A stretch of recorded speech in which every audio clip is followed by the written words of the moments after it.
Bags and trade skills. First, let me say something about bags. The more bag space you have, the better you'll be able to loot things to a point. Keep weight limits in mind, but effectively, more bags means a higher variety of mobs you can kill and loot from before filling up.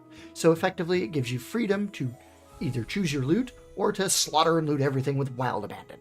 The choice ultimately is yours. Trade skills are a whole separate topic, which is why I want to talk about them here. Trade skills are a way to make money, but they're also a separate grind from leveling. But there are significant synergies involved. For example, one of the best ways to make money early on is to harvest wood and resin from wood piles, turn them into torches via the survival skill everyone starts with, and sell them to the survival merchant.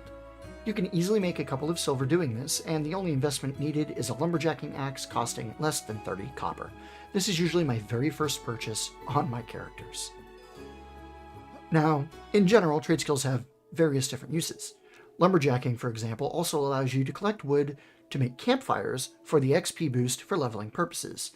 But there's also tailoring for making bags, blacksmithing for making better weapons, and so on and so forth.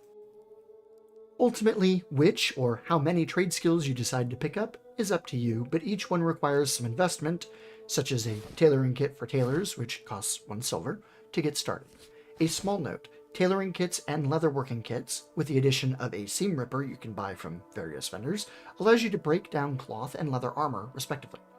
So if you carry them on you, which I tend to do early on, you can break all that duplicate armor down into cloth or rawhide scraps for later crafting purposes.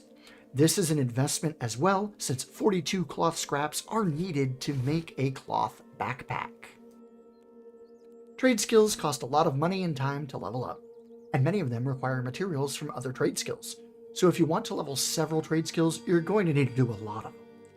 I recommend partnering up with a guild or group of friends to work out who will work on which trade skills. As a leather worker, for example, I need cloth padding from tailors and stirrups from blacksmiths. But if I bring my cloth to a tailor friend, I can have them make the padding for me, and vice versa when the blacksmith needs rawhide straps, which are made by leather workers. It's all very intermingled, which is a fairly alien concept for trade skills in games like WoW, so this may take some getting used to. Crafting isn't going to be for everyone, but picking one and focusing on it, if you have others to help you make the other items, is a rewarding effort in the end. At least for the ones that are currently implemented and that craft gear or consumables.